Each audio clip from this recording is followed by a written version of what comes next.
Арбаңыздар, урматтуу телекөрүүчүлөр, радио каармандар. Республикалык штабтын пресс борборунда Кыргызстандагы эпидемиологиялык абал боюнча маалымат берүү үчүн Кыргыз Республикасынын саламаттык сактоо министринин орун басары Үсүнбаев Нурболот Төлөшевич маалымат бермекчи. Бүгүнкү түз обону сиздер ЛТР, КТРК Алато 24, Пирамида 5 канал, облустук медиа борборлордон, ЛФМ 1 радио, Кыргыз радиосу, Минки ЛФМ, Марал ФМ радиолорунан, ЛТРнын YouTube каналынан, Фейсбуктан Кыргыз өкмөтү социальное правительство 1 радионун баракчаларынан, ошондой эле Кабар улуттук маалымат агенттигинен көрүп уксаңыздар болот. Добрый день, уважаемые телезрители и радиослушатели. Мы начинаем брифинг заместителя министра здравоохранения Кыргызской Республики Усимбаева Нурболота Төлешевича относительно об эпидемиологической ситуации в Кыргызстане на сегодняшний день. Прямой эфир вы можете посмотреть и услышать на телеканалах ЛТР, КТРК, Алато 24, Пирамида 5 канал, областные медиацентры, на радиостанциях ЛФМ, 1 радио, Кыргыз радиосу, Минки ЛФМ, Марал ФМ, на YouTube-канале ГТРК ЛТР, в Фейсбуке, на страницах Кыргыз өкмөтү, социальное правительство 1 радио и через Кыргызское национальное информационное агентство Кабар. Нурболот Төлөшевич, сөз сизде. Урматтуу мекендаштар, бүгүнкү 7 майга карата статистикалык маалыматка токтоло кетели. Бир сутка ичинде жалпысынан 23 бейтап ооруканадан айыгып чыгарылды. Бишкек шаарынан 15, Ош шаарынан 8 бейтап чыгарылды. Анализдердин жыйынтыгы боюнча республика боюнча бүгүнкү күнгө жалпы 637 бейтап айыгып ооруканадан чыгарылды. Ошол учурда 7 майга карата республика боюнча тастыкталган COVID-19 инфекциясына жаңы 24 учуру катталып, Бишкек шаарында 2, Чүй областында 4, Ош областында 3, Жалал Абад областында 3 учур, Нарын областында 12 учур катталды. Кыргызстанда тастыкталган COVID-19 инфекциясынын жалпы саны 895 учурга жетти. Анын ичинде Жалал Абад областында 132, Ош областында 172, Ош шаарында 113, Чүй областында 78, Бишкек шаарында 257, Баткен областында 18, Нарын областында 115, Ыскөл областында 10. Бир сутка ичинде коронавирус жуктуруп алган медициналык кызматкерлердин саны дагы 3 учуру катталып атат. Алардын ичинен Бишкек шаарынан 1, Чүй областынан 1, Жалал Абад областынан 1 медициналык кызматкер. Жалпы республика боюнча медицина мекемелеринин кызматкерлеринин адистердин арасында 224 учур. Анын ичинен бүгүнкү күнү 161 медициналык кызматкер ооруканадан айыгып, чыгарылып, жумуштарына кайтып келип атат. Бүгүнкү күндө ооруканага жаткырылгандардын саны стационарда 246 калды. Оор абалда турганы 7, реанимация бөлүмдөрүндө 4, орточо оор абалдыкта 23 бейтап бар. Канааттандырарлык калыбында 176 бүгүнкү күндө турат. Жалпы чыгарылгандын саны 637 жетип, 70%тен ашык болгон. Каза болгондор 12, изилдөөгө келип түшкөн үлгүлөрдүн саны 69333-кө жетти. Бир сутканын ичинде 2121 лабораториялык тастыктоо жүргүзүлгөн. Бүгүнкү күндө ушул тастыкталган оорулар менен тыгыз байланышта болгон жактардын саны 4071 медициналык көзөмөлдө туруп атат. Обсервацияда кармалып текшерүүдөн өтүп аткан адамдардын саны 676 адам болуп, бүгүнкү күндө ошо көзөмөлдө турат. Эпидемиологиялык параметрлерди карасак, эпидабал ушу туруктуу чыңалуу менен туруп жатат. Бүгүнкү күндө мына 23 чыгарсак, 24 ошол кайрадан табылып, ошол жанакындай контактта болгон, байланышта болгондордун арасынан дагы эле жанакындай иликтөөлөр жүрүп, лабораториялык изилдөөлөрдү жасап атабыз. Мына ошонун ичинен контакттын арасынан деген ушул бүгүнкү күнү жаңы учурлары катталып туруп атат. Мындан дагы четтен да келип калгандарыбыз да бар. Аларды да карап, ошо тыгыз өткөрүүнүн жыйынтыгында бүгүнкү күндө ушул эпидабалды кармап туруп атабыз. Дагы бир нече моменттер бар, аны кененирээк сүйлөшөлү. Уважаемые соотечественники, разрешите представить статистическую информацию на 7 мая текущего года. За сутки из стационара выписано 23 пациента с ранее подтвержденным диагнозом коронавирусной инфекции. Из них в Бишкеке 15, в городе Ош 8. Результаты анализа при выписке были отрицательные. Всего за время выписано 637 пациентов. На 7 мая по республике зарегистрировано 24 новых случая COVID-19. В Бишкеке 2 случая, в Джалабадской области 3, в Ошской области 3 случая, в Нарынской 12, в Чуйской области еще 4 случая. Таким образом, всего по республике зарегистрировано 895 подтвержденных случаев инфицирования COVID-19. По областям: в Джалабадской области 132, в Ошской области 172, в городе Ош 113, в Чуйской области 78, в Бишкеке 257, в Баткенской области 18, в Нарынской области 115, в Высокольской области 10 случаев. За сутки с подтвержденным COVID-19 зарегистрировано 3 случая среди сотрудников и персонала медицинских организаций. На сегодня общее число медицинских работников с диагнозом COVID 224 случая, из которых уже выписались из стационара с выздоровлением 161 медицинский работник. В стационарах на сегодня 246 у нас пациентов, в тяжелом состоянии 7, 4 находятся в реанимации, средней тяжести 63 пациента, в удовлетворительном состоянии 176. Умерло 12. Всего образцов на сегодня поступило на лабораторное исследование 69 333. Проведено исследование за последние сутки 2121. То есть работа достаточно интенсивно проводится. На сегодня 4071 человек находится под медицинским наблюдением и в условиях домашнего карантина. Это люди, которые были в контакте с подтвержденными COVID-19 больными. На обсервации по Кыргызстану на сегодня находится 671 человек.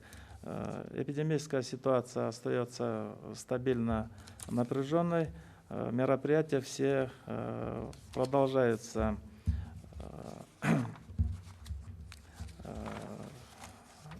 Бүгінгі күні бірнеше сұраулар туылып жатқан, ошол компенсация маселеси бар. Ошол өкмөттүн атайын чыккан буйругуна ылайык деген ошол жанакындай компенсация маселеси каралып, толугу менен ошонун тартиптери бекилип, бүгүнкү күндө бул маселени ишке ашыруу боюнча деген ушу саламаттык сактоо министрлигинден атайын комиссиялар түзүлүп, ушул ар бир учурун деген тыкыр иликтеп, териштирип, ошонун жыйынтыгы менен деген бул компенсациялар бүгүнкү күнү алына баштайт. Анур Болотович, как раз ушул боюнча суроо. Буга чейин ушул саламаттык сактоо министрлигинин дагы юристи буга чейин дагы маалымат берип кетти эле 100 000 сомдон деп. Ошондо кечээ күнү өкмөттөн чыккан жаңы буйругуна ылайык, анан ошол сиздердин юрист айткан ошол маалымат кайсынысы мындай айтканда бир эле маалыматпы же эки башка маалыматпы? Ошону көп биздин ушул кесиптештер түшүнбөй атат да.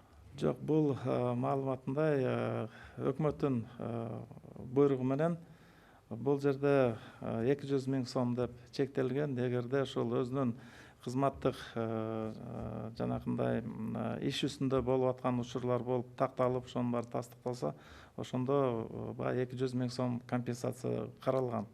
Эгерде жанакындай бир өтө кейиштүүсү болуп, жанакындай медицина кызматкерлеринен дагы каза болуп кала турган болсо, ал жерде 1 миллион сом чегиндеги компенсация каралган. Бул маселе түздөн түз чечилет. Мындан тышкары эмгек кодексинде дагы карала турган нерселер бар. Анын баары жанакындай мыйзам чегинде бүт бул иштердин баары алып барылат. Сиздердин юрист буга чейин 200 эмес 100 000 деди эле да. Ошондо 100 000би же 200 000би деп да ошол суроо болот азыр. Бул жерде дагы бир өкмөттүн токтом долбоору иштелип чыгып атат.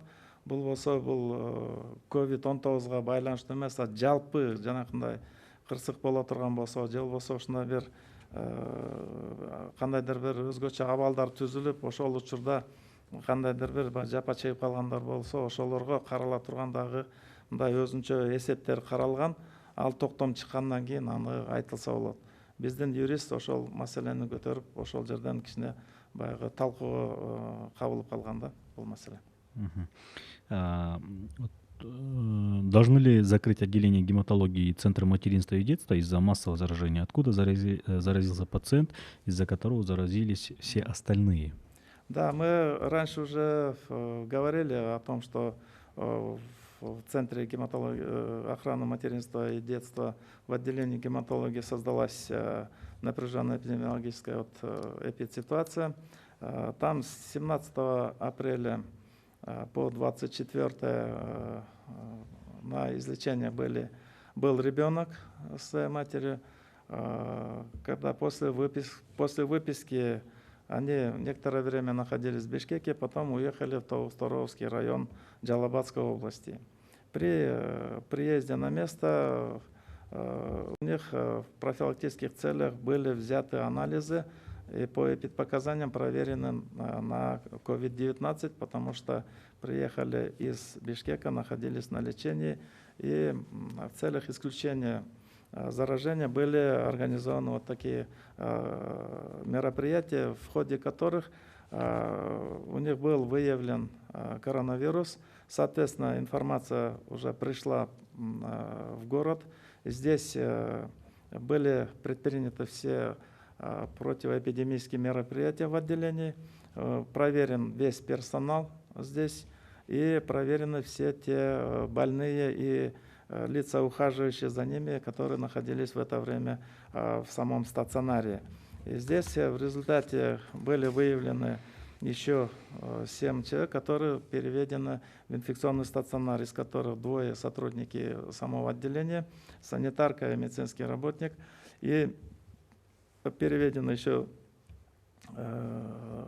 дети, которые находились на излечении, и 3 ухаживающих за этими детьми лица, то есть это мамы. После этого отделение, сотрудники, которые работали, они на сегодня находятся в обсервации, за ними проводится медицинское наблюдение, проведены лабораторные все исследования. Отделение находится, новых больных уже туда не принимают. Те больные, которые уже еще там остаются, они на сегодня под строгим наблюдением, они продолжают свое штатное, свои лечебные процедуры. На сегодня данная ситуация под контролем, и я думаю, что по окончанию обсервационного срока будут приняты решения о дальнейшем функционировании данного отделения. Недавно мы сообщали, что Минздравом будет образована комиссия, которая распределит компенсации. Комиссия еще сформирована или еще работает, или не работает? Комиссия уже сформирована. В состав этой комиссии входят представители Госэкотехинспекции, по охране труда инспекторы. Здесь представители профсоюзов медицинских работников, защищать права наших медицинских работников, ведущие специалисты разных отраслей Министерства здравоохранения, которые проводят эту работу, и они должны готовить заключение по каждому случаю. Это будет рассматриваться, это заключение комиссии, и будут приниматься уже дальнейшие шаги. До 4 мая было 20 зараженных сотрудников правоохранительных органов, а потом за сутки добавилось еще 7 человек. Можно сказать, где работают те, кто поступил после 3 мая? Здесь по последним 7 случаям это сотрудники в Нарынской области.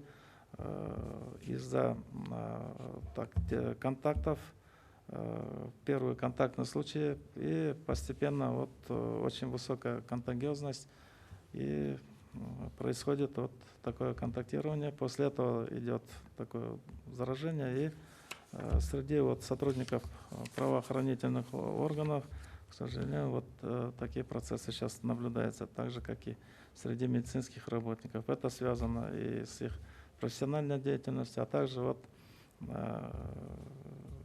особенности их службы, потому что идут разводы, идут отчеты, собираются вместе, в группе работают, поэтому вот такая ситуация. По каждому случаю идет, конечно, эпидрасследование, устанавливаются факторы риска, причины и условия, при которых получают вот такое заражение. Соответственно, совместные действия сейчас проводятся, и мы стараемся быстро выдать рекомендации, чтобы избежать новых случаев заражения. А сколько на сегодняшний день тех, о которых еще неизвестно, где заразились? Да, из тех 895 случаев, в большинстве случаев, в основном все источники инфекции были установлены, выяснены все обстоятельства, все причинно-следственные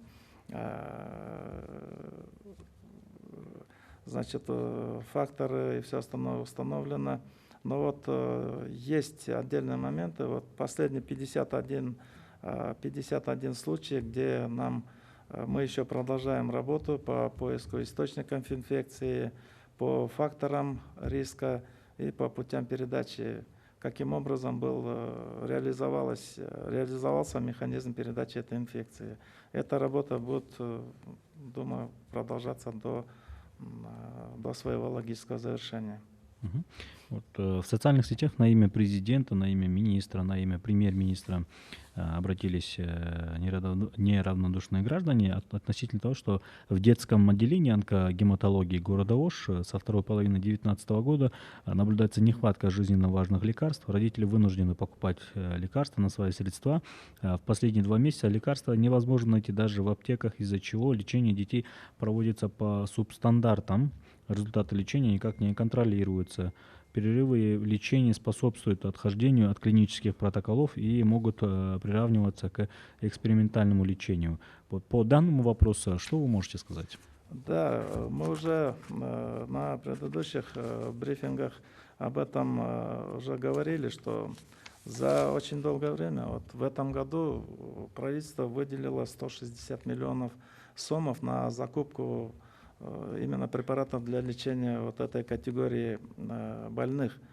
Из них 60 миллионов, да, действительно, на закупки препаратов для детей. Вот на сегодня в Волжской областной, межобластной клинической больнице, в детском отделении, там есть перечень необходимых лекарств, есть отдельные препараты, которые действительно отсутствуют сегодня в стране. Из-за вопросов регистрации, из-за тендерных вопросов, из-за того, что границы закрыты, конечно, есть сложности в своевременном завозе этих препаратов. Но на сегодня у нас есть еще и договоренность уже с детским фондом ЮНИСЕФ. Буквально вот совсем недавно были встречи директора Национального центра онкологии, гематологии и с представителем Минздрава. Мы встречались с представительством ЮНИСЕФ в Кыргызстане и запросили содействие в обеспечении этими препаратами. На сегодня уже есть договоренность, что ЮНИСЕФ окажет содействие и помощь в поставках лекарственных препаратов, которые есть на их складах центральных, на сумму вот больше 55 тысяч долларов для вот Ошского отделения. И где-то порядка больше 65 тысяч долларов будет оказана помощь Национальному центру онкологии и гематологии. То есть усилия в этом направлении принимаются определенные, поэтому я думаю, что по возможности Минздрав и Национальный центр онкологии и гематологии постараемся решить этот вопрос и снять напряженность в этом направлении. Значит, в этом направлении ведется работа, и вам нечего скрывать, правильно? Да, в этом направлении уже идет, я думаю, если из ЮНИСЕФ начнут поступать лекарственные препараты, я думаю, напряженность будет снята. Другой вопрос. Куда должны обращаться больные, которые должны были быть госпитализированы в Наццентр гематологии? Сегодня эти вопросы уже предусмотрены руководством Национального центра охраны материнства и детства, потому что это такая категория больных, когда отказывать в госпитализации нельзя. Мы их принимаем и перераспределены по другим отделениям. Прием этой категории больных не прекращается, он обеспечивается. Акыркы суроолордун бири ушул доктурда жаткандардын канчасы бейтапкана кызматкери? Бүгүнкү күнү медицина кызматкерлеринин дээрлик 70% ашыгы айыгып чыгып уже келишти, жумуштарына келип иштегенге өтүп атышат. Анткени ал жерден дарыланып чыккандан кийин дагы бир обсервациялык убакытты берип үйүндө туруп атышат, бирок ал убакыт эле бүтүп бүгүнкү күнү жумуштарына чыгып атат. 70% чыгып, бир калган бир ошол 224-төн 30% калып ошол жерде дарыланып жатышат азыр. Дагы бир суроо болот. Ошо 14-чү эмкананын дарыгери жана анын үй бүлөсү да ооруп калыптыр деген маалымат чыгып жатат. Бул канчалык деңгээлде чындыкка дал келет? 14-чү клиникада ал азыркы күнү эпидемиологиялык иликтөө териштирүүлөр жүрүп атат. Так кандай шартта ошол жерден жугузуп алган, кандай учурда деген ушул факторлор иштеп кетти деп баарын азыр териштирүү жүрүп атат. Ошол дагы мындан ары да таркап кетпеш үчүн ошол жерде жумуштар жасап атабыз. Кечээки күнү мына бүт Бишкек шаарындагы ошол дарылоо алдын алуу мекемелеринин жетекчилеринин баарын чогулуп бир толук жанакындай пикир алмашуу жана Бишкек Минздравдын ичинде жасалып аткан дагы бир 8 чоң инструкциялар иштелип чыккан. Ошолор менен алгачы тааныштырып, алдыда да бир топ жанакындай комиссиялар иштеп аткан, ошонун жыйынтыктарын баарын ошол жерге талкууга алып, ошол дагы бир топ жанакындай эпидемия каршы иш-чараларды уюштуруп жүргүзүү боюнча деген кечээ кеңири талкуулоо жүрдү. Мындан тышкары дагы атайын группаларды түзүп, ушул медицина мекемелеринде бир сере карап, ошонун ичинде жанакындай бир туура эмес шарттар болсо ошонун баарын алып чыгып, ошого тийиштүү мындай чараларды көрүүгө мындай чоң аракеттин үстүндөбүз. Нурбул Тошич, ошо Ат башы району боюнча акыркы маалымат кандай? Деги эле Ат башы районунда билесиз, өзгөчө абал киргизилген. Ат башы районун алсак деген ошо бир 3 калктуу пункттарда болуп атат. Ачак Айыңды, Берлик, анан ошо Ат башы өзүндө болуп атат. Ошол жерде бүгүнкү күнү эпидемиологиялык абал турукташтырылып, ошо басаңдаган мындай белгилери чыгып туруп атат. Бирок ошентсе дагы ал жерде жанакындай тыкырт бек тартип, жанакындай өзүнчө тартип менен иш алып баруу улантылып атат. Бүгүнкү күндө толугу менен болгон контактлардын баарын бүгүнкү күндө текшерип бүтүп аяктап калышты. Көзөмөлгө баары алынды. Бүгүнкү күнү мына ошо жаңы учурларда эле Ат башта катталып чыккан жери жок. Ошентсе да могу күч органдагы биздин сотрудниктер бул процесске кабылып калган, ошонусу деген проблема катары карап атабыз. Бирок эгерде бул маселени да чечип алсак, ал жерде кичине турукташтырып, ошо туруктуу эпидемиологиялык абалды кармап алганга толук аракет көрүлүп атат азыр. Ал эми Жалал Абад облусунун Чаткал району боюнча кандай маалыматтар бар азыр сизде? Чаткал районунда дагы ошол бүгүнкү күнү эпидемиологиялык абал кичине курчуп кеткенсип туруп атат, курчуп атат. Анткени ал жерде алыскы район, жабык турган эле.